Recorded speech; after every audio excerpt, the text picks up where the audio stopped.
Assalamualaikum warahmatullahi wabarakatuh.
Bismillahirrahmanirrahim.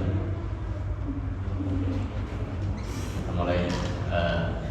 Ya Rabbi bil Mustafa balligh maqasidana waghfir lana ma madha ya wasi'al karami. Ya Rabbi bil Mustafa balligh maqasidana waghfir lana ma madha ya wasi'al karami. Ya Rabbi bil Mustafa balligh maqasidana waghfir lana ma madha ya wasi'al karami. Bismillahirrahmanirrahim. Assalamualaikum warahmatullahi wabarakatuh. Bismillahirrahmanirrahim. Alhamdulillahirabbil alamin wal 'aqibatu lil muttaqin wa la 'udwana illa 'alal zalimin. Wassalatu wassalamu ala asyrafil anbiya'i wal mursalin wa ala alihi wa sahbihi ajma'in. Rabbi shrah li sadri wa yassir li amri wahlul 'uqdatam min lisani yafqahu qawli wa ba'du. Shaimin shaimat rahimakumullah, para santri dan santriwati pesantren An-Nahdlatul dan juga muslimin muslimat rahimakumullah. Alhamdulillah, disyukur kepada Allah Subhanahu wa taala, salawat kepada baginda Rasulullah sallallahu alaihi wasallam. Selanjutnya kita lanjutkan pengajian rutin kita bagi yang pegang kitab sekarang hadis yang ke-8 ya. Sekarang hadis yang ke-8 dari kitab Al-Arba'in Nawawiyah dan syarahnya dari Imam Ibnu Daqiq Al-Aid. Bismillahirrahmanirrahim. Qala al-mu'allif rahimahullah ta'ala wa nafa'ana bi fi ad-daraini. Kita mulai secara khusus dengan bacaan kitab. Kita khususkan kepada mu'allif dan juga kepada syarih, kepada kita semuanya, kepada keluarga kita semuanya. Mudah-mudahan kita senantiasa diberikan taufiq sehat wal afiyah, ilmu yang bermanfaat, maslahah fid din wad dunya wal akhirah. Puasa kita puasa yang makbul, puasa yang diterima oleh Allah Subhanahu wa taala. Ala diniyah wa ala kulli niyatin shalihah wa ila hadratin Nabi Mustafa sallallahu alaihi wasallam. Syai'ulillahi lamul Fatihah. A'udzu billahi minasyaitonir rajim. Bismillahirrahmanirrahim. Alhamdulillahirabbil alamin. Ar-Rahmanir Rahim. Maliki yaumiddin. Iyyaka na'budu wa iyyaka nasta'in. Ihdinas siratal mustaqim. Siratal ladzina an'amta 'alaihim ghairil maghdubi 'alaihim waladdallin. Amin. Al-haditsul tsamin, hadis yang ke-8, an Ibnu Umar radhiyallahu taala anhuma. Diriwayatkan dari Ibnu Umar, Abdullah bin Umar radhiyallahu anhuma, anna Rasulullah sallallahu alaihi wasallam qala, bahwa Rasulullah sallallahu alaihi wasallam bersabda, umirtu an uqatila an-nasa hatta yashhadu an la ilaha illallah wa anna Muhammadar Rasulullah wa yuqimus salata wa yutuz zakata. Fa idza fa'alu dzalika 'asamu minni dima'ahum wa amwalahum illa bihaq Islam wa hisabuhum 'ala Allah Ta'ala. Rawahu Al-Bukhari wa Muslim. Umirtu, saya diperintahkan. Jadi salah satu inti dari risalah Nabi, umirtu, saya diperintahkan an uqatilan nasa, untuk memerangi manusia, memerangi hatta yashhadu an la ilaha illallah, sampai mereka bersaksi bahwa tiada Tuhan selain Allah. Jadi risalah Islamiyah, risalah yang dibawa oleh Rasulullah SAW itu adalah risalah tauhid. Ketika di tengah masyarakat ada aktivitas syirik kekafiran, maka inilah medan dakwahnya Rasulullah SAW. Bukan hanya berhenti kepada syahadat bahwa tiada Tuhan selain Allah, tetapi wa anna Muhammadar Rasulullah, dan mengakui bahwa Muhammad adalah Rasulullah sallallahu alaihi wasallam. Wa yuqimus sholata, dan kemudian mendirikan sholat. Wa yu'tuz zakata, dan menunaikan zakat.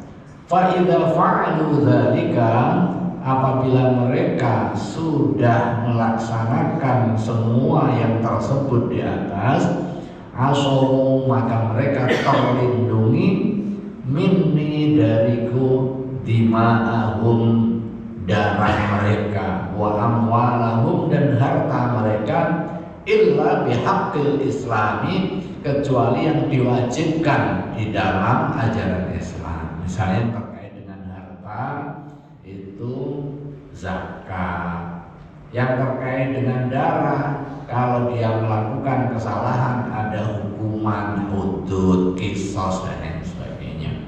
Wa hisabuhum 'ala Allah Ta'ala, dan hitungan bagi mereka 'ala Allah Ta'ala, menjadi tanggung jawabnya Allah Subhanahu wa taala. Rawahu Al-Bukhari wa Muslim. Ada haditsun hasan, ada haditsun azim. Hadis ini sangat agung, wa qa'idatun min qawa'ididdin, merupakan salah satu kaidah dari kaidah-kaidah inti agama. Wa qad rawa hadza al-haditsa Anas. Hadis ini juga diriwayatkan melalui jalur lain, yaitu Imam Anas. Wa qala, dan di dalam riwayat jalur Anas, hatta yashhadu an la ilaha illallah wa anna Muhammadan abduhu wa rasuluh wa ay yastaqbilu qiblatana wa ay yakulu dhabihatana wa ay yusallu salatana fa idza fa'alu dzalika hurrimat alaina dima'uhum wa amwaluhum illa bihaqqiha lahum ma lil muslimina wa alaihim ma 'alal muslimin. Redaksinya agak sedikit berbeda, tetapi substansinya sama. Nah, ini pelajaran penting khususnya bagi santriwan-santriwati. Riwayat hadis ini agak sedikit berbeda dengan riwayat Al-Quran. Kalau riwayat Al-Quran itu makna dan rasulnya itu sama, nggak boleh beda. Hatta satu bacaan saja nggak boleh, satu ayat nggak boleh, sama semua. Riwayatnya adalah lafzon wa makna, redaksi dan pengertiannya. Sementara kalau hadis Nabi, ada kalanya riwayatnya itu redaksi dan maknanya, ada kalanya maknanya saja. Redaksinya itu disampaikan, dituturkan oleh perawi. Jadi di dalam beberapa riwayat yang sahih, redaksinya bisa berbeda. Nah, ini yang perlu dipahami. Nah, jangan sampai kita kejebak itu tadi aliran ingkarus sunnah, karena ditunjukkan fakta-fakta yang berbeda redaksi, sementara kita nggak cukup pengetahuan, kemudian kita yang imani aja, oh iya ini, karena orang yang kosong biasanya kalau diisi oleh orang yang kelihatan hebat, ya itu menjadi pengetahuan yang kemudian diterima, apalagi yang lagi seneng-senengnya ajaran agama, seneng-senengnya agama gitu, tetapi kosong, salah guru, Akhirnya apa? Bisa terdoktrin sebagai sebuah keyakinan, ternyata keyakinannya itu nggak pas. Makanya hadis itu ada kalanya diriwayatkan secara redaksi dan juga makna. Ada kalanya itu diriwayatkan hanya maknanya saja, redaksinya yang bikin adalah si perawi. Nah, hadis yang maknanya sama dari riwayat Abdullah bin Umar ini ada jalur lain yang diriwayatkan oleh Imam Anas, redaksinya agak sedikit berbeda. Jadi hatta yasyhadu an la ilaha illallah, sampai mereka bersaksi bahwa tiada Tuhan selain Allah, wa anna Muhammadan abduhu wa rasuluh, dan Muhammad, kalau tadi Muhammadur Rasulullah, sekarang Muhammadan abduhu wa rasuluh, hamba dan rasulnya, wa ayyastaqbilu qiblatana. Ini ada tambahan, wa ayyastaqbilu qiblatana, dan menghadap kiblat kami, wa ayyakulu dhabihatana, dan memakan sembelihan kami. Nah, jadi salah satu hal yang menjadi inti ajaran agama juga soal makanan, makanan yang halal. Nah, begitu pasar dibuka, nggak ketahuan ini halal atau haram. Idealnya kalau ini menjadi kebijakan publik, urusannya urusan publik, maka pemangku kebijakan publik memberikan aturan.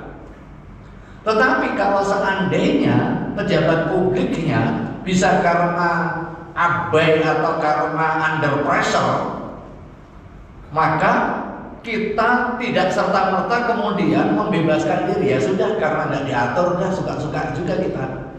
Kalau sekalipun negara nggak ngatur, kita yang hati-hati. Nggak boleh kita mengonsumsi kecuali yang halal. Kalau masih syubhat, nah kemarin itu pas lagi, kalau masih syubhat dihindari. Apalagi nanti misalnya setelah perjanjian resiprokal, perdagangan resiprokal. Kalau memang ternyata nanti ada barang-barang konsumtif yang masuk tanpa ada aturan mengenai kehalalan, idealnya negara ngeblok, karena itu sudah ada aturannya. Tetapi kalau toh seandainya negara nggak mampu ngeblok, maka kita yang ngeblok. Nah, kita kira-kira begitu. Kita yang ngeblok dengan cara apa? Ya dengan cara hanya memilih yang halal. Itu. Jadi bukan berarti kemudian kalau negara nggak menjalankan tugasnya, kemudian kita santai-santai saja. Nah, itu poinnya. Karena di sini disebutkan sampai syahadat la ilaha illallah Muhammadur Rasulullah, kemudian ayyastaqbilu qiblatana, berarti ini salat. Kemudian yang kedua ayyakulu dhabihatana, makan sembelihan kami, berarti makanan yang halal. Wa ayyusallu sholatana, dan salat kami. Fa idza fa'alu dzalika, apabila sudah melakukannya, hurrimat alaina, diharamkan kepada kita, dima'uhum,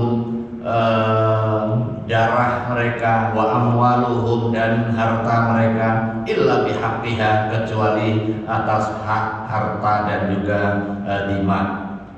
Lahum malil muslimin, menjadi hak mereka untuk memperoleh perlindungan. Wa alaihim ma'alal muslimin, dan atas mereka tanggung jawab sebagaimana tanggung jawab dan kewajiban orang-orang muslim. Wa ja'a fi sahih Muslim min riwayat Abi Hurairah. Ada juga riwayat yang sahih di dalam riwayat Imam Muslim, ini jalur yang lain, yaitu jalur Abi Hurairah. Artinya ini hadis banyak yang riwayatin. Ada sahabat Abdullah bin Umar, ada sahabat Anas, ada sahabat Abi Hurairah. Redaksinya juga agak sedikit berbeda. Hatta yasyhadu an la ilaha illallah wa yu'minu bima ji'tu bihi, dan mereka beriman dengan semua hal yang saya datang dengannya. Jadi yang dibawa oleh Rasulullah SAW.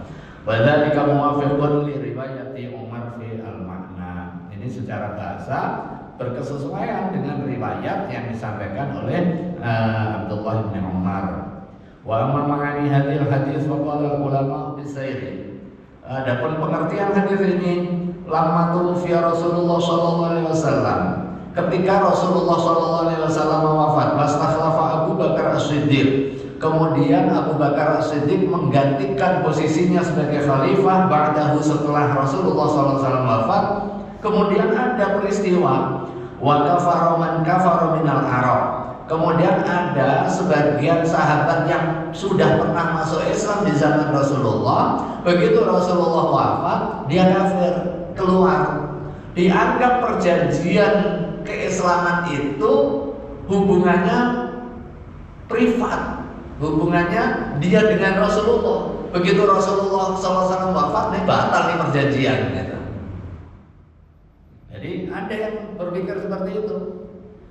Bukan hanya soal kafir keimanan, kemudian ditindaklanjuti, dia nggak mau bayar zakat.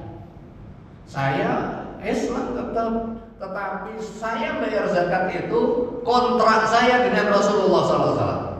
Begitu Rasulullah wafat, batal itu.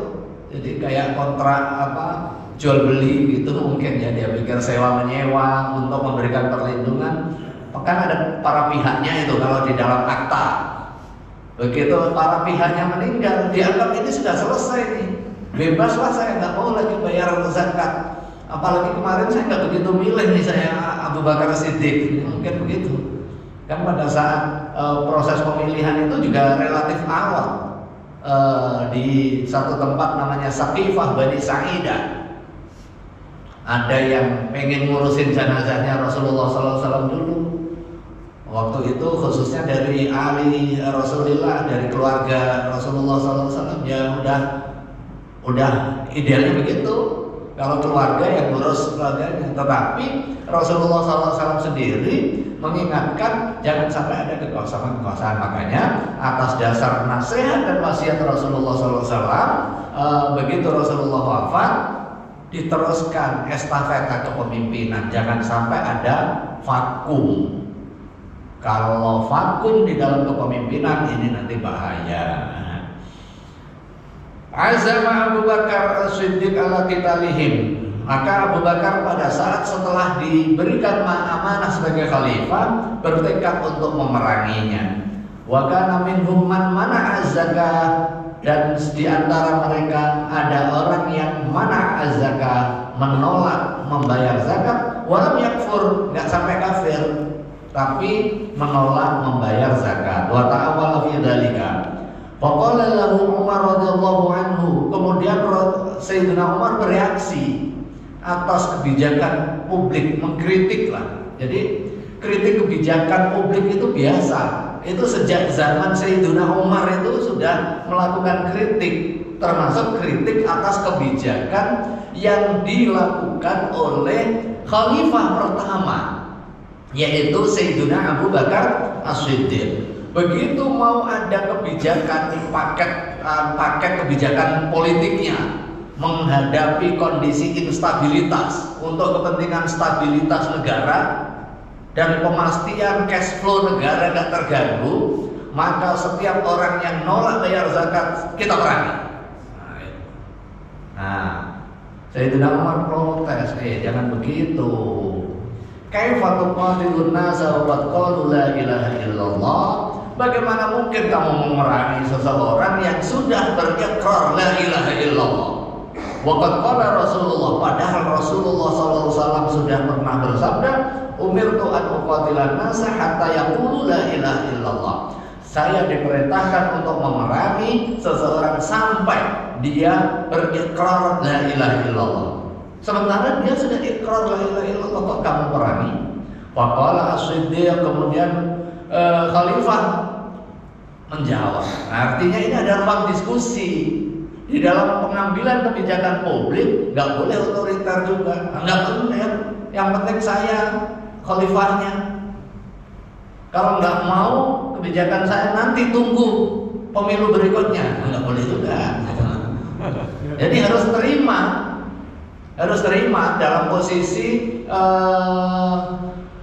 kritik atas kebijakan publik, karena ini menyangkut kepentingan hajat masyarakat, bukan hanya kepentingan dia sendiri. Bisa jadi pertimbangannya adalah baik, tetapi karena belum dikomunikasikan sehingga menimbulkan mispersepsi. Maka tugasnya salah satunya adalah mengkomunikasikan. Dan Sayyiduna Umar bin Khattab memprotes karena berdasarkan kepada sabda Nabi.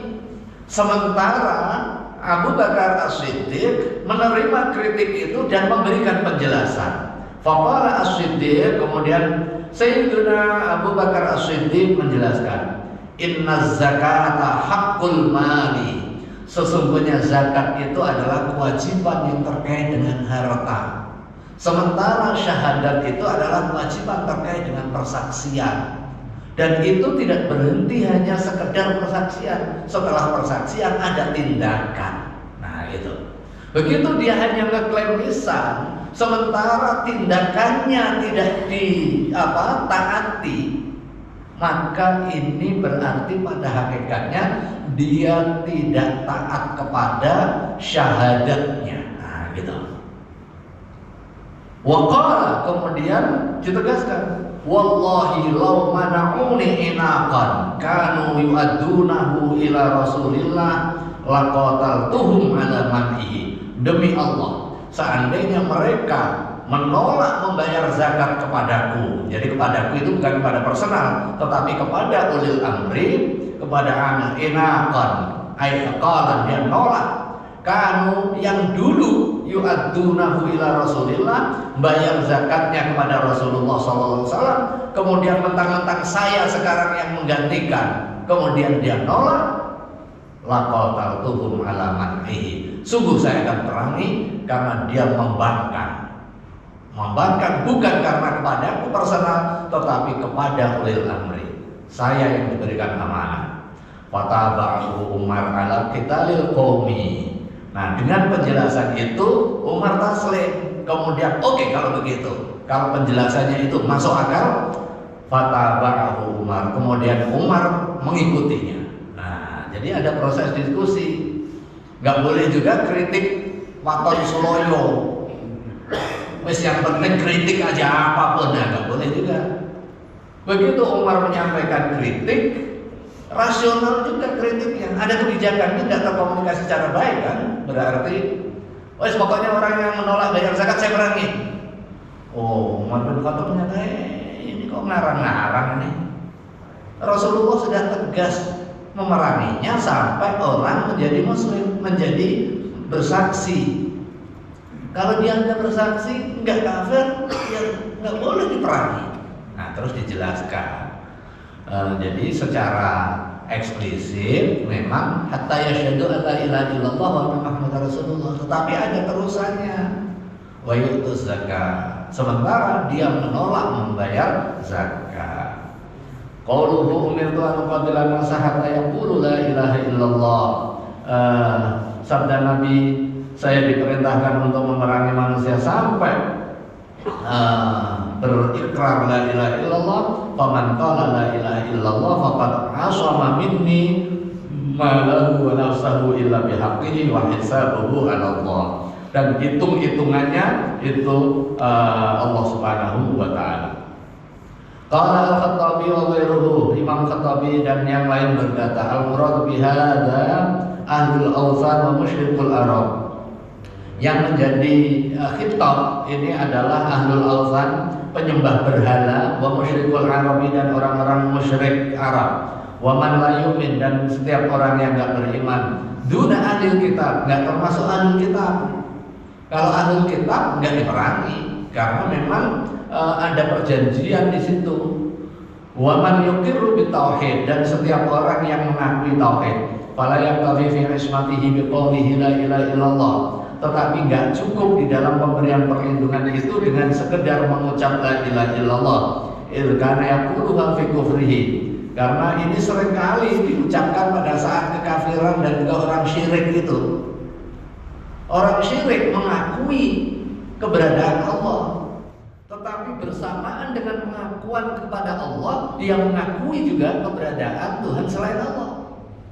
Kalau hanya sekedar la ilaha illallah, ini belum cukup dia sebagai muslim kalau tidak disertai dengan pengingkaran seluruh sesembahan kecuali Allah.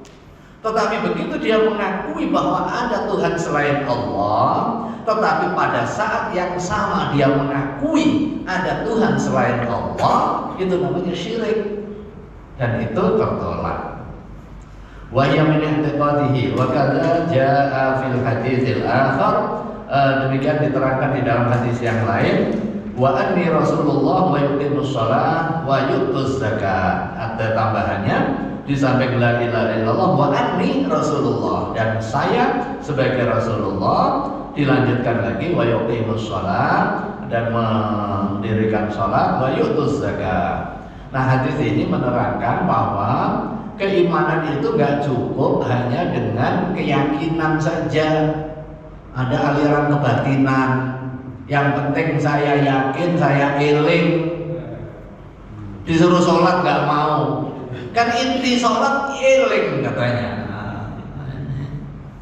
Eling, iya eling. Eling itu bagian dari zikir kita. Tetapi nggak cukup dengan keyakinan, harus dimanifestasikan dengan perbuatan, gitu. Nggak cukup juga kayak kita batin sholatnya, sholat pakai batin. Oh, saya udah nyampe ke Mekah, pakai batin katanya. Jangankan sholat yang kita lakukan dengan kondisi penuh pergerakan, tetapi nggak keluar bacaan, itu nggak sah. Jadi harus keluar bacaannya itu. Bacaan Fatihah itu harus keluar. Baik yang sir maupun yang jahar harus keluar. Kalau Allahu Akbar diam aja, baca Fatihah baca di mana? Dalam hati, nggak sah. Dia harus keluar bacaannya. As-sir wal jahar. Jahar keluar suara, sir nggak keluar suara. Batasannya apa? Minimal telinga kita sendiri dengar. Bismillahirrahmanirrahim. Telinga kita sendiri dengar. Nah, kalau kita nggak baca, gimana orang lain dengar? Gitu kan? Nggak baca. Bacanya apa? Baca dalam hati. Ya. Nggak cukup gitu. Karena baca itu harus dengan lisan. Wa hisabuhum 'ala Allah, dan hitungannya nanti itu menjadi tanggungan Allah Subhanahu wa taala. Ai fi ma yasturuna wa yukhfuna duna ma yakhluna bi fi dhahir min al-ahkamil wajib. Qala wa fihi anna man azhara al-islam. Di dalam hadis ini diterangkan bahwa seseorang yang menampakkan keislaman wa asarra al-kufra, dan merahasiakan kekafiran, yuqbalu islamuhu, Islamnya diterima fi dzahir, ya secara lahiriah diterima.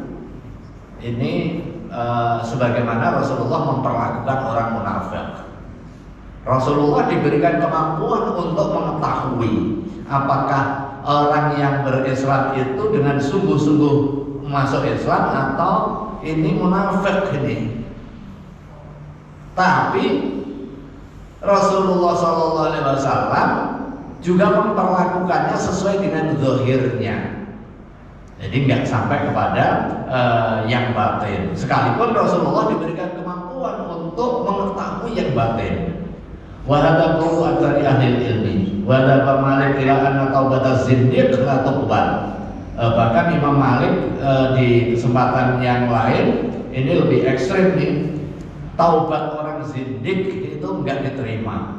Wa ya riwayatan anil Imam Ahmad, ini diriwayatkan dari Imam Ahmad, wa fi qoulihi umirtu an uqatilan nas hatta yashhadu an la ilaha illallah wa yu'minu bi wa bima ji'tu bihi.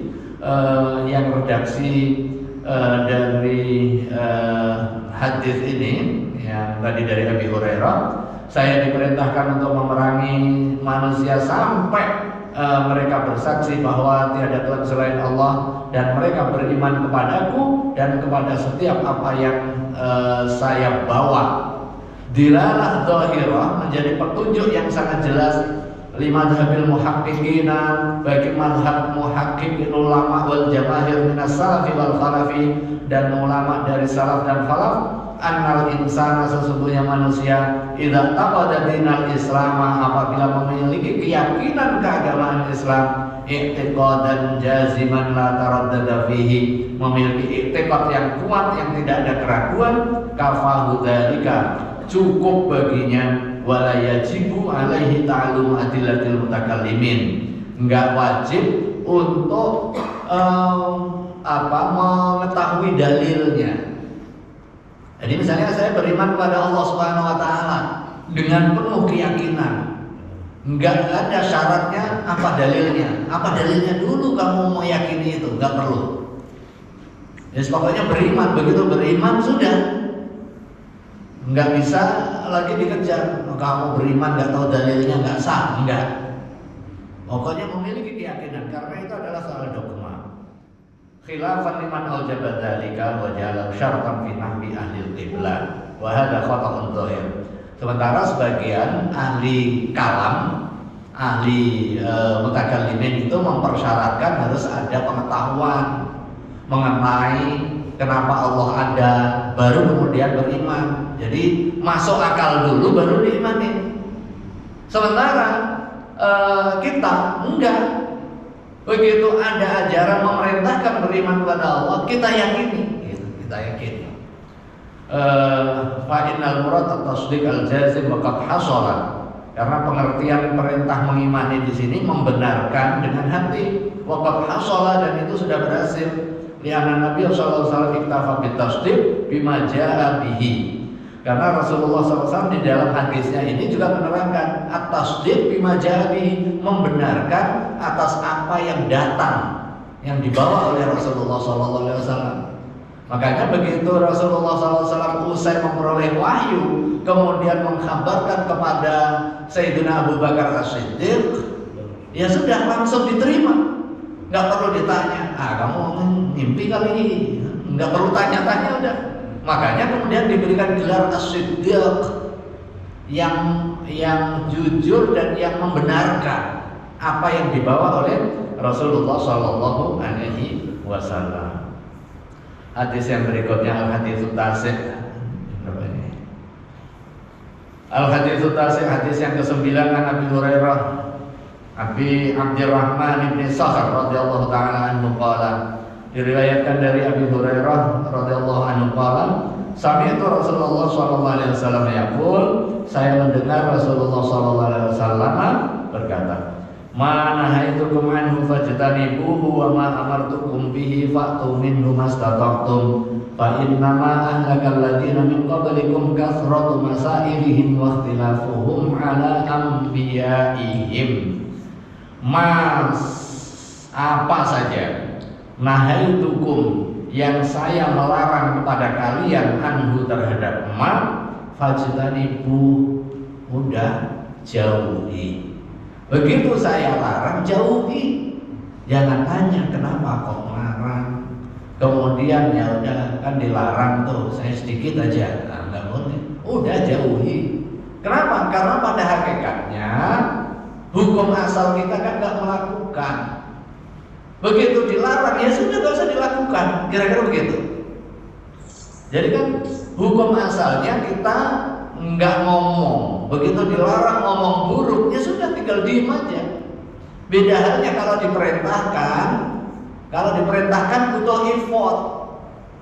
Nah kalau diperintahkan wa ma amartukum bihi fa'tu minhu mastata'tum. Wa ma, dan setiap hal amartukum yang saya memerintahkan kepada kalian, bihi dengan ma, fa'tu maka datangilah, jadi penuhilah, minhu dari perintah tadi, mas setiap sesuatu, istata'tum yang kamu mampu.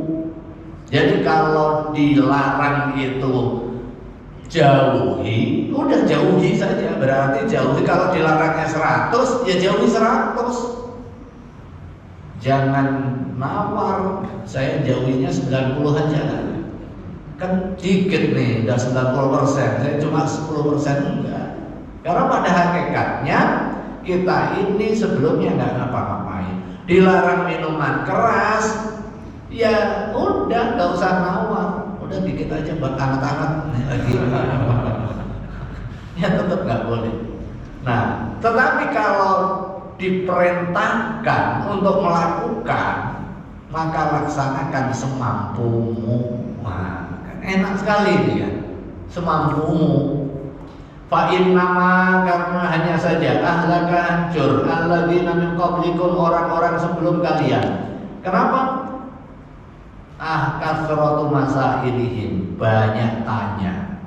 Innama, hanya saja ahlaka, menghancurkan alladzina min qablihim, terhadap orang-orang yang datang sebelum kalian. Apa yang menyebabkan menghancurkan? Kasratu masailihim, banyak nanya. Makanya orang banyak nanya, ini kayak Bani Israel aja, nanya begitu. Ini yang umat sebelumnya ini memang Bani Israel, nanya aja. Dia bagikan di dalam Al-Quran, suruh menyembelih bakoroh, sapi, nanya lagi sapi yang seperti apa, berapa, warnanya apa, panjang itu, akhirnya ya dihukum aja sekalian. Terlalu banyak nanya.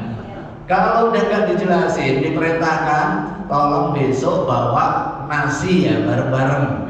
Nggak usah nanya, ini nasi mandi apa nasi kebuli, apa nasi mandinya di mana belinya, mau di Condet apa di Menteng. Ini nanti yang berapa harganya, diantar pakai apa? Udah, intinya itu diperintahkan bawa nasi, kira-kira begitu. Bahwa kemudian nanti begitu datang, oh enak nasi mandi kan, kemarin nggak ngomong, gitu aja. Fa'tu minhu mastata'tum. Jadi wahtilafuhum ala anbiya'ihim, dan penentangan mereka terhadap nabi-nabinya. Nah itu, udah begitu ngerti tanya Ustaz, udah dijawab, ya udah diterima. Jangan begitu nggak cocok pindah Ustaz lagi.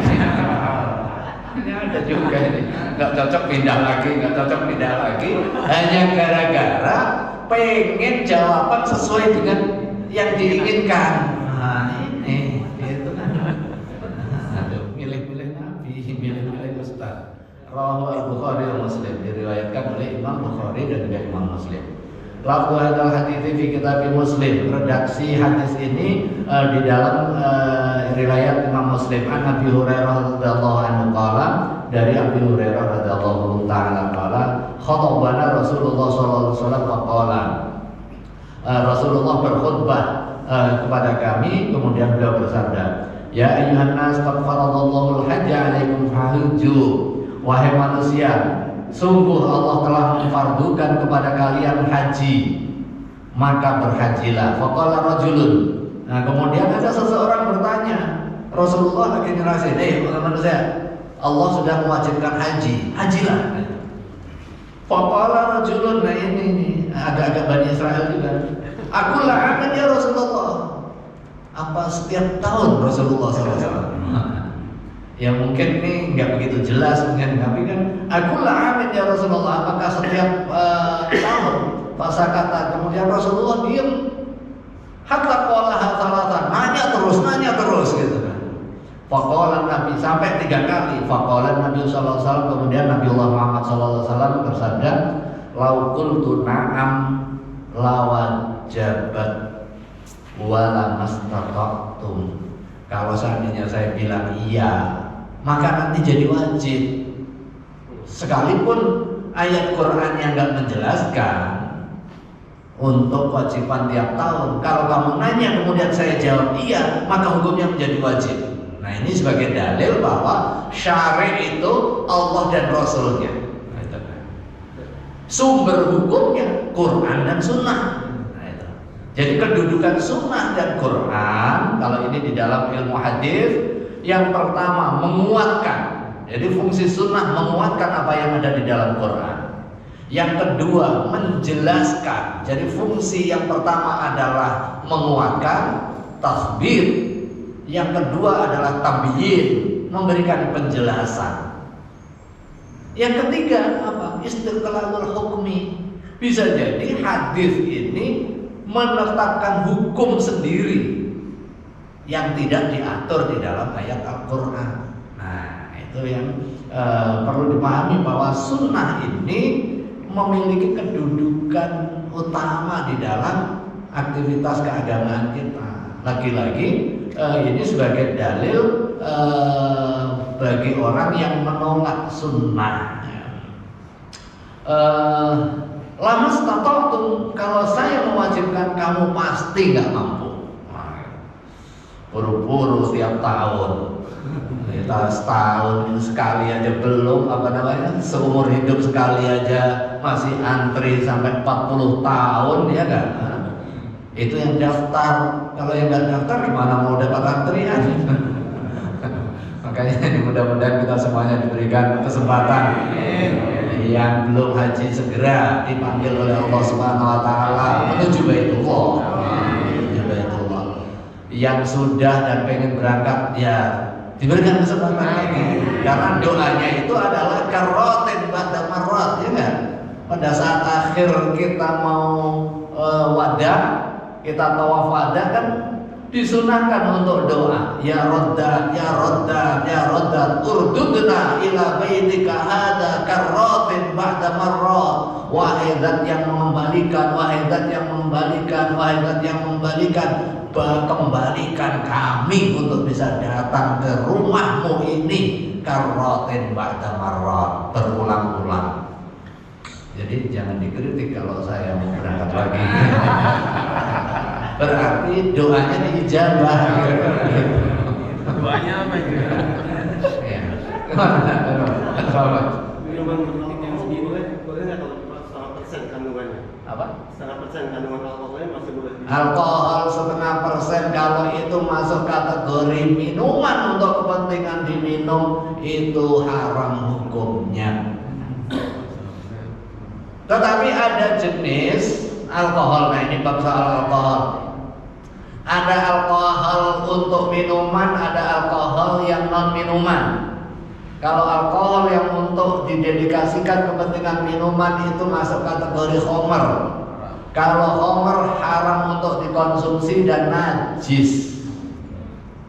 Najis. Begitu kena kita, kena pakaian, itu harus disucikan. Karena itu masuk kategori khamr. Apa itu khamr? Kullu syarabin muskir, setiap minuman yang memabukkan. Sedikitnya banyaknya sama. Tetapi ada jenis alkohol yang tidak didedikasikan untuk kepentingan minuman. Misalnya alkohol untuk kepentingan obat luar. Memang diproduksi bukan untuk minuman, maka dia haram untuk diminum, tapi suci, bisa digunakan. Makanya kalau alkohol di parfum misalnya, harus dipastikan alkoholnya itu non minuman keras. Kalau non minuman keras maka boleh kita pakai, termasuk juga untuk sholat. Nah, terus kalau kita kena luka, kasih alkohol untuk kepentingan pembersihan, kemudian kita sholat, boleh, karena itu pada hakikatnya suci. Tapi kalau alkohol kemudian yang non minuman itu dituangkan di dalam minuman untuk mabuk, yang jadi haram. Kemudian ada alkohol yang dari minuman keras kemudian dicampur, baik yang fermentasi atau enggak fermentasi, itu menjadi haram. Beda halnya kalau alkohol tetap untuk konsumsi tapi tidak didedikasikan untuk kepentingan minuman keras. Seperti apa? Misalnya untuk kepentingan obat. Kan ada obat batuk misalnya, ya. Obat batuk di situ ada unsur alkoholnya. Nah, nanti patokannya adalah membahayakan atau enggak. Kan enggak ada orang mabuk beli OBH untuk apa? Untuk mabuk, kan enggak ada kan? Apa? Nah, kue, misalnya kue untuk kue tar atau kue bolu dan lain sebagainya, untuk kepentingan pengembangan, untuk kepentingan untuk pengemulsi dan sejenisnya pakai alkohol. Tergantung, yang pertama harus dipastikan sumber alkoholnya. Kemudian yang kedua kadarnya tadi. Nah, unsur kadar itu untuk mengukur apakah dia masuk kategori doror atau tidak. Maka itu kemudian ada rumusnya berapa kadarnya, gitu ya. Ini ketentuan fatwa yang terakhir memang membedakan antara alkohol yang dari produsen minuman keras dengan alkohol yang bukan didedikasikan untuk kepentingan minuman keras, sehingga dibedakan hukumnya. Wallahu a'lam. Ini banyak ilmunya. Itu tadi. Summa qala daruni ma taraktukum fa inna ma ahlaka man qablakum kasratu masailihim wa ikhtilafuhum ala anbiya'ihim. Kemudian Rasulullah menyambung, daruni, tinggalkan kami, ma taraktukum, apa yang aku tinggalkan bagimu. Ini sebagai rahmat, sebagai kasih sayang dan juga kemudahan. Itu nggak kami jelaskan, udahlah jangan banyak nanya, kira-kira begitu. Fa innama, hanya saja ahlaka, menghancurkan, man kana qablakum, orang yang datang sebelummu, kasratu su'alihim, banyak tanya, waqtilafuhum, dan membedai, menentang, ala anbiya'ihim, atas nabi-nabi mereka. Fa idza amartukum bi syai'in, apabila aku perintahkan kepada kalian tentang untuk melakukan sesuatu, faktu, maka datangi, minhu, dari syai' mastata'tum, semampu kalian. Wa idza nahitukum, dan apabila aku melarangmu, an syai'in, untuk sesuatu, fada'uhu, maka tinggalkan. Wa rajulul ladzi sa'alahu al-Aqra' bin Habis. Nah, yang lelaki yang tadi banyak nanya tadi namanya Al-Aqra' bin Habis. Kenapa disebutkan di sini? Untuk kepentingan pembelajaran. Kada ja'a mubayyinan fi ghairi hadhihi riwayah. Demikian juga datang memberikan penjelasan dari riwayat yang lain. Waqtalafal usuliyuna fil amri. Kemudian ahli usul fiqh. Nah, ini dari statement baginda Rasulullah SAW melahirkan disiplin ilmu yang lain. Salah satunya adalah ilmu usul fiqh. Para ahli usul fiqh itu berbeda pendapat mengenai tuntutan perintah. Begitu Rasulullah memerintahkan, apa yang dituntut dari kalimat perintah itu? Hal yang tadi antikrar, apakah ketika ada perintah itu menuntut pengulangan terhadap perbuatan yang diperintahkan? Jadi, atau menuntutnya ya terjadinya perbuatan, pokoknya sudah dilakukan. Kalau disuruh datang ke masjid, itu begitu sudah datang maka gugur kewajiban. Apakah begitu? Kamu datang ke masjid dong, ada perayaan tuh. Begitu sudah datang itu sudah gugur, atau di setiap kali perayaan kamu datang? Karena yang tadi atikra, ini para ahli fikih, ahli usul fikih berbeda pendapat. Fakhtar aktarul fuqaha wal mutakallimin, mayoritas fuqaha dan ahli kalam, ahli usul dengan thariqatul fuqaha dan juga thariqatul mutakallimin. Jadi ada dua kelompok mazhab di dalam usul fiqh, ada kelompok fuqaha, kelompok mutakallimin. Nah, ini panjang nih, nggak cukup satu semester kalau ini. Ini thariqatul fuqaha itu dengan pendekatan deduktif. Jadi jalan fuqaha, thariqatul fuqaha itu jalan induktif. Jadi dari masalah fikih dan lain sebagainya, kemudian ditarik menjadi kesimpulan menjadi teori usul fiqh. Kemudian kalau al-mutakallimin lebih banyak deduktifnya. Annahu la yaqtadi at-tikrar. Mayoritas ahli usul fiqh baik dari kelompok thariqatul fuqaha wal maupun mutakalimun annahu bahwa sesungguhnya perintah layak tadi atikrar, tidak menuntut pengulangan. Begitu sudah diperintahkan, kamu makan, ya udah, ya pas namu itu aja diperintahkan kan. Begitu, kemarin udah diperintahkan jadi ngulang aja tiap hari datang ke situ. Kenapa? Saya diperintahkan makan. Wa qala akharun, sementara yang lain la yukamu biqtidaihi wala man'ihi. Sebagian yang lain menyatakan enggak, itu enggak menunjukkan tuntutan atau larangannya. Bal yatawaqqafu fi mazada ala marratin alal bayan. Wa hadzal hadits qad yastadillu bihi man yaqulu bit tawaqquf. Nah, hadis ini sebagiannya menjadikan dalil tawaqquf. Fa innahu sa'ala faqala akulla amin. Karena salah satu sahabat bertanya, akulla amin, apakah setiap tahun? Ini menunjukkan di zaman Rasulullah SAW perintah itu juga enggak menunjukkan apakah ini mengulang atau enggak. Kalau dasar perintah itu menunjukkan sekali perintah, enggak akan muncul pertanyaan, kira-kira begitu artinya.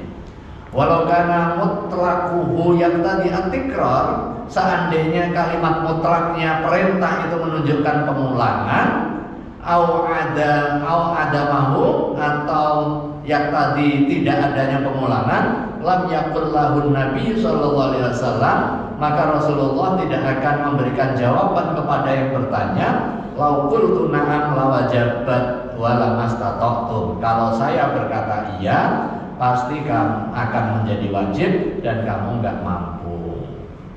Bal walam yakun hajatun ila su'al, enggak butuh ditanya. Bal mutlaquhu mahmulun ala kadza, karena mutlaknya itu kemungkinan ada pengertian seperti yang tadi ditanyakan.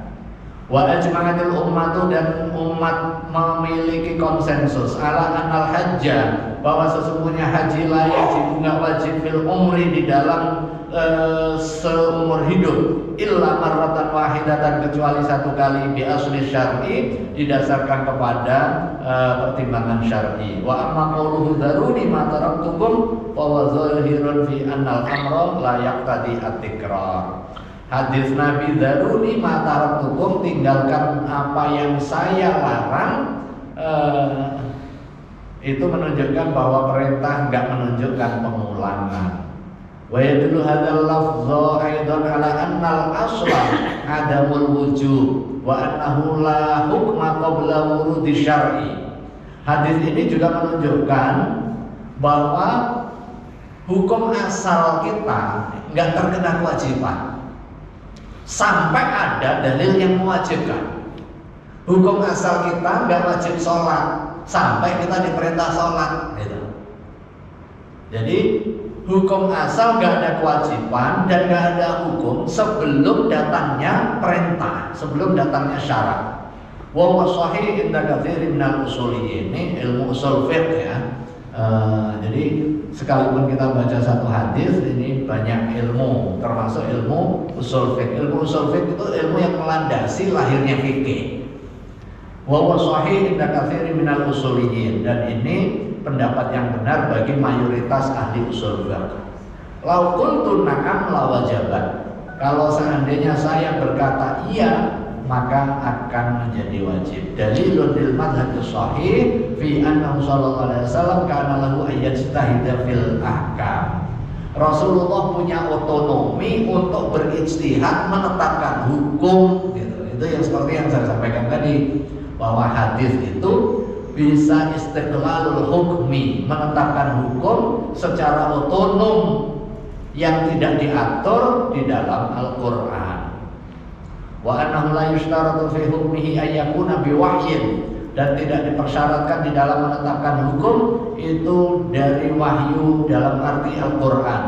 Wa qulu sallallahu alaihi wasallam wa ma amartukum bihi fa'tu minhu mastata'tum, dan hadis Nabi, apa saja yang saya perintahkan kepada kalian maka datangi semampumu. Ada min qawaidil Islam al-muhimmah, Ini menjadi kaidah Islam yang sangat penting, yang menunjukkan bahwa Islam itu gampang.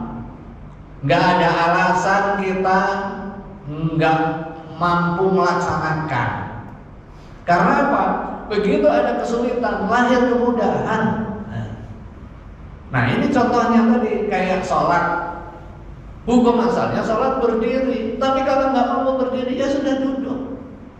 Tapi kalau bisanya berdiri kemudian begitu rukuk, setelah rukuk nggak kuat berdiri lagi, ya sudah begitu saja. Berarti mulainya berdiri. Setelah itu dilanjutkan sambil duduk. Gitu. Nggak usah juga dipaksa untuk berdiri, kehuyung-huyung, jatuhin temennya. Udah badannya gede, temennya kecil sebelahnya pingsan. Nah itu nggak boleh. Itu malah haram nanti. Wadoror mana dirar. Wa yadkhulu fihi ma la yusa minal ahkam, dan banyak sekali hukum-hukum syar'i yang ditetapkan dengan model yang seperti ini, kasolat, seperti sholat. Idza ajaza an ba'di arkaniha. Nah ini, apabila enggak mampu melaksanakan sebagian rukunnya, au ba'di syurutiha, atau sebagian syaratnya, utiya bil baqi atau ata bil baqi, dia ya tetap melaksanakan sisanya. Kalau yang nggak mampu nggak usah dipaksa laksanakan gitu. Seperti kita wudu. Jadi pas lagi wudu tiba-tiba tangannya ke gores, ke luka, harus pakai gip misalnya. Ya wudu yang bisa. Mukanya wudu, sininya diusap aja. Atau kalau enggak tayamum. Nah kan gampang gitu. Jangan gara-gara tangan saya ini jadi nggak sholat. Kenapa nggak sholat? Nggak bisa wudu nih? Nggak bisa. Ada kemudahannya dengan cara tadi tayamum. Bahkan di dalam ketentuan fikih itu ada bab khusus shahibul jabirah atau jabair, orang yang pakai perban gitu. Itu diatur juga. Jadi nggak ada alasan. Kalau orang nggak mau melakukan itu 1000 alasan dapat. Tetapi kalau orang yang mau dan bertekad, cukup satu tekad. Nah, kalau tadi itu 1000 alasan aja dapat aja deh. Wa kadzalika idza wajabat fitratu jama'atin mimman yalzimuhu nafaqatuhum. Demikian juga misalnya ketika kita terkena kewajiban untuk bayar fitrah. Kan bayar zakat fitrah itu untuk diri kita dan untuk orang yang menjadi tanggungan kita. Begitu pada orang tanggungan kita nggak mampu semua, sementara kita sama istri mampu, ya udah dibayar berdua. Yang nggak mampu ya nggak usah dibayar, gitu. Kok nggak mampu, gitu kan. Jadi nggak boleh juga atas nama saya biasanya terima, ya sudah saya nggak bayar, ya enggak. Bisa aja seseorang itu di satu sisi dia mau wajib untuk membayar, di sisi yang lain dia punya hak untuk menerima. Sangat mungkin. Wa kadzalika aidan fi izalatil munkarat. Demikian juga kewajiban untuk menghilangkan yang mungkar. Idza lam yumkinu izalatu jami'iha, apabila enggak memungkinkan menghilangkan semuanya, fa'ala al-mungkin. Dia lakukan yang paling mungkin. Nah, kayak hadis man ra'a minkum munkaran falyughayyirhu biyadihi. Barang siapa melihat kemungkaran, ubah dengan kekuasaannya. Pastikan jaminan produk halal ditegakkan. Kalau nggak mampu, ya sudah fabilisani, dengan lisan kita berikan ceramah, kita berikan edukasi. Kalau nggak mampu lagi fabili qalbihi, dengan hatinya. Jadi ada tahapan, ada step-stepnya. Amma qaulu ta'ala ya ayyuhalladzina amanu taqullaha haqqa tuqatih. Faqila mansukhatun bi qoulihi ittaqullaha mastata'tum. Adapun firman Allah ya ayyuhalladzina amanu taqullaha haqqa tuqatih, ada ayat Al-Qur'an, wahai orang-orang yang beriman, bertakwalah kamu pada Allah sebenar-benar takwa. Gimana kalau dihadapkan dengan ayat ittaqullaha mastata'tum? Bertakwalah kepada Allah semampumu. Nah, gimana? Qala ba'du masahih annaha laysat mansukah, ini bukan mansukh, bal hiya mufassirah laha. Tapi ayat itu menjadi penjelas. Jadi saling menjelaskan. Antara ayat dengan ayat itu bisa saling menjelaskan satu dengan yang lain. Wa mubayyinah, dan memberikan penjelasan. lil muradi terhadap pengertian minha. Mereka berkata para ulama, wa haqqat tuqatihi, sebenar-benar takwa yaitu apa? Imtitsalu amrihi. Jadi sebenar-benar takwa itu apa? Dengan menjalankan perintahnya dan menjauhi larangannya. Wallahu subhanahu wa ta'ala lam ya'mur illa bil mustata'. Sementara Allah subhanahu wa ta'ala itu enggak akan memerintahkan kepada seseorang kecuali orang itu memiliki kemampuan seperti dijelaskan di dalam ayat yang lain. La yukallifullahu nafsan illa wus'aha. Allah tidak akan memberikan beban kepada seseorang kecuali dia mampu.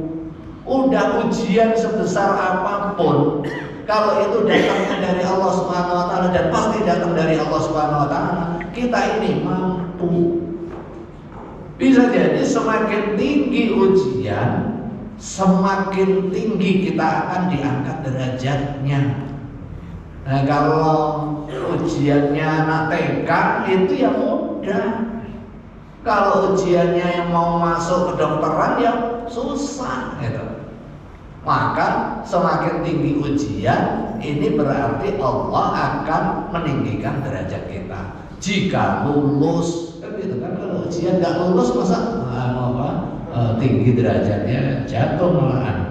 Nah, begitu diuji, dia putus asa, dia ngeluh, dia gerutu, dia bunuh diri, apalagi ya.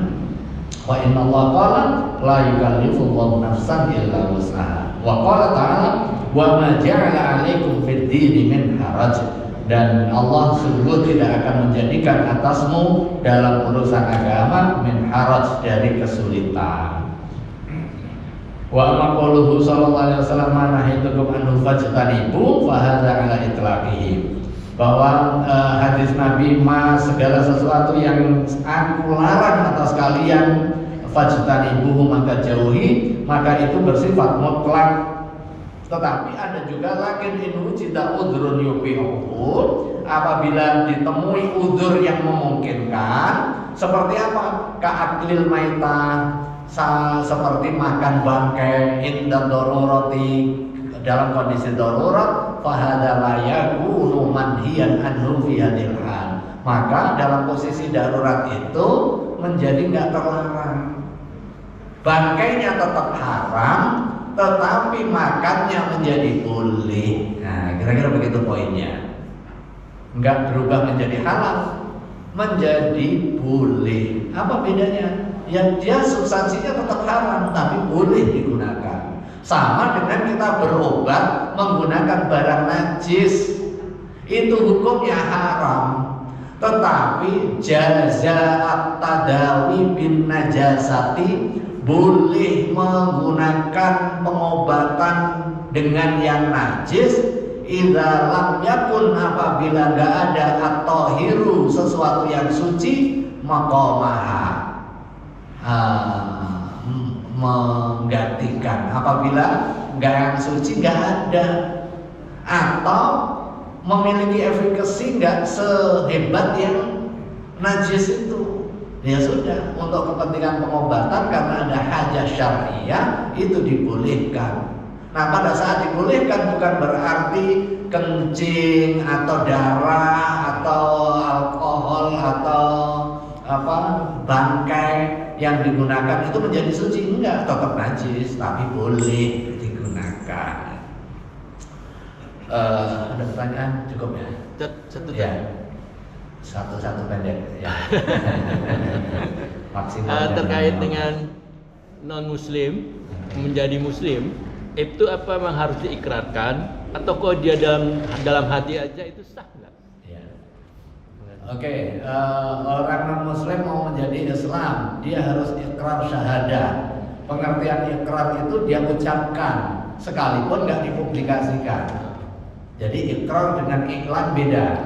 Kalau ikrar dia masuk Islam, kemudian datang ke kiai, datang ke masjid, kemudian syahadat, asyhadu an la ilaha illallah wa asyhadu anna Muhammadar Rasulullah, saya bersaksi bahwa tiada Tuhan selain Allah dan Muhammad adalah Rasulullah, sah.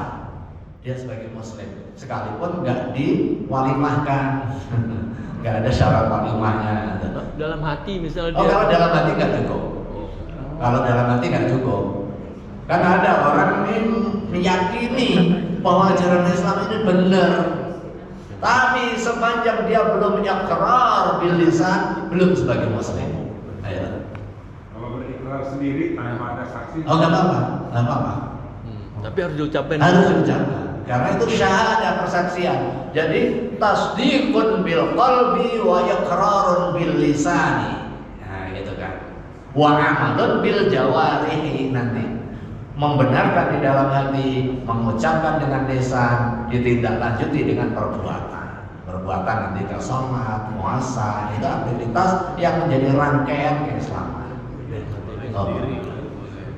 Ya, berikutnya. Sangat wajib bayar fidyah, Syarat wajib bayar fidyah. besaran dan waktu yang terbaik. Apa? Besaran dan waktu Oh, terbaik. waktu, ya. Oke, waktu wajibnya pada saat kewajibannya ditinggal. Misalnya dia meninggalkan puasa di hari kelima, maka pada saat di hari kelima dia meninggalkan puasa itu sudah punya kewajiban membayar fidyah. Sampai kapan? Sampai dibayar. Nah, sampainya kapan? Sampai dibayar. Karena itu bagian dari utang dia kepada Allah Subhanahu wa Ta'ala. Kepada siapa? Kepada orang miskin. Orang miskinnya bisa satu apa bisa dua bisa tiga, terserah. Misalnya dia meninggalkan 5 kali puasa, berarti 5 kali fidyah, 5 mud. Ini bisa dibayarkan kepada 5 orang miskin masing-masing 1 mud, atau dibayarkan kepada 1 orang miskin dengan 5 mud langsung. Jadi waktunya bukan bulan Ramadan aja itu tadi. Oh enggak, setelah Ramadan kalau belum dibayarkan itu masih terkena kewajiban. Oke. Bedanya kalau zakat fitrah waktunya ada pembatasan. Waktunya ada pembatasan. Waktu yang pertama adalah begitu masuk Ramadan. Sampai kapan? Sampai hari raya sebelum ditunaikannya sholat Idul Fitri. Tapi kalau fidyah enggak. Fidyah itu tetap itu terhutang, bisa dibayarkan sampai dia dibayarkan. Ya. Pada saat ada seseorang yang biasanya menerima zakat fitrah, tiba-tiba menjelang Idul Fitri dia dapat rezeki banyak, itu kan jatuhnya wajib untuk membayar. Ya. Bagaimana sebaliknya? Pada saat seseorang biasanya membayar, tapi menjelang batas akhir ternyata baru dia Ya, oke. membayar.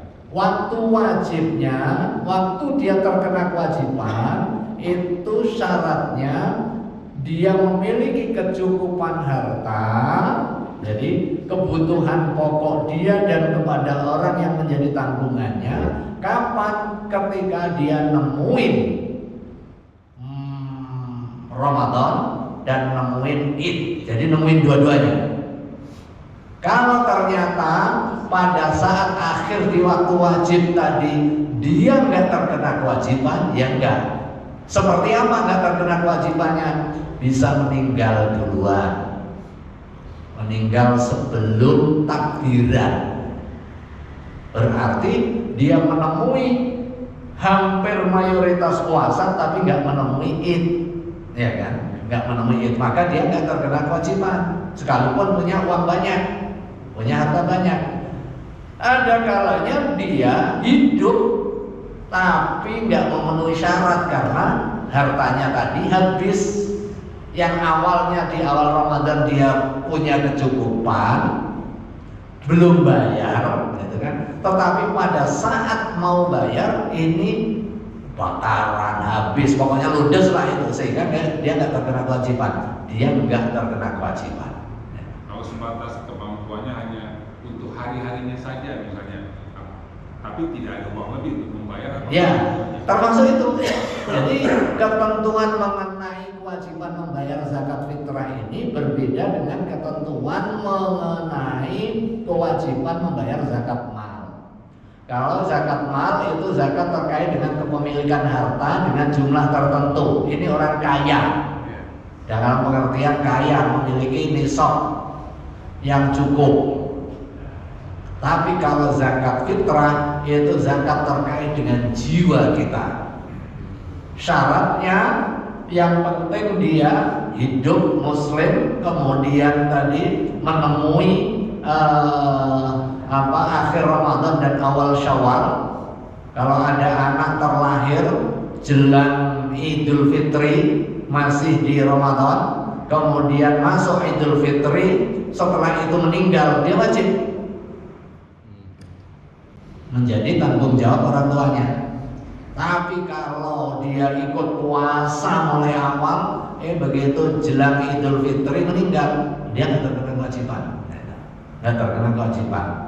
Tapi dia bayar duluan boleh nggak? Ya boleh, gitu kan. Karena waktunya membentang mulai dari awal Ramadan sampai awal Syawal itu. Bebannya apa? Yang menjadi patokan orang itu terkena kewajiban untuk membayar zakat fitrah adalah orang yang memiliki kecukupan kebutuhan pokoknya, dan kepada orang yang memiliki tanggung jawab, yang menjadi tanggung jawab dia pada saat kapan? Pada saat di Ramadan dan juga Idul Fitri. Udah. Oh tapi ini tabungan saya buat makan setahun. Ya itu udah terkena kewajiban itu. Tabungan buat makan setahun nih, atau buat makan 2 bulan ke depan, itu udah terkena kewajiban gitu. Wallahu a'lam. Kita cukupkan ya. Kita akhiri dengan umul kitab Al-Fatihah. Bismillahirrahmanirrahim. Alhamdulillahirabbil alamin. Arrahmanirrahim. Maliki yaumiddin. Iyyaka na'budu wa iyyaka nasta'in. Ihdinas siratal mustaqim. Shiratal ladzina an'amta 'alaihim ghairil maghdubi 'alaihim waladdallin. Ini yang tanya, kalau minyak wangi seperti tadi, jadi kalau ada parfumnya yang non alkohol itu nggak apa-apa. Izin terkait dengan haji tamattu, mohon penjelasan hukum menyembelih hewan untuk bayar dam di luar tanah haram. Karena ibadah haji itu terkait dengan waktu dan tempat, dan dam tamattu itu termasuk dam nusuk, dam ibadah, maka dia terikat oleh waktu dan tempatnya. Tempatnya di mana? Di tanah haram. Jenis hewannya sudah ditentukan, dibaginya kepada siapa juga sudah ditentukan. Nah, itu nggak boleh ngarang-ngarang. Wallahu a'lam. Astagfirullahaladzim. Allahumma shalli ala sayyidina Muhammadin ahdan ya'tina ma'uka fi masjidah ya rabbana lakal hamdu kama yanbaghi li jalali wajhika wa karim 'azimi sultanik. Allahumma ighfir lana wa li walidayna warhamhuma kama rabbayana shighara. Allahumma ighfir lana wa li ikhwanina alladhina sabaquna bil iman wa la taj'al fi qulubina ghillan lil ladzina amanu rabbana innaka ra'ufur rahim. Allahumma anfa'na bima 'allamtana wa 'allimna ma yanfa'una wa sahhil lana umurana fi dinina wa dunyana. Allahumma arinal haqqa haqqan warzuqna ittiba'ahu wa arinal batila batilan warzuqna ijtinabah. Allahumma taqabbal minna sholatan wa siyamana qiyamana wa tadarru'ana wa khashyana min taqsirana ya arhamar rahimin. Allahumma inna nas'aluka khaira hadzal yawm wa khaira ma fihi wa khaira ahlihi wa inna na'udzubika min syarri hadzal yawm wa syarri ma fihi wa syarri ahlihi. Rabbana atina fid dunya hasanah wa fil akhirati hasanah wa qina adzabannar. Subhana rabbika rabbil izzati amma yasifun. Salamun alal mursalin walhamdulillahi rabbil alamin. Wassalamualaikum warahmatullahi wabarakatuh. Waalaikumsalam. Sallallahu alaihi wa sallam.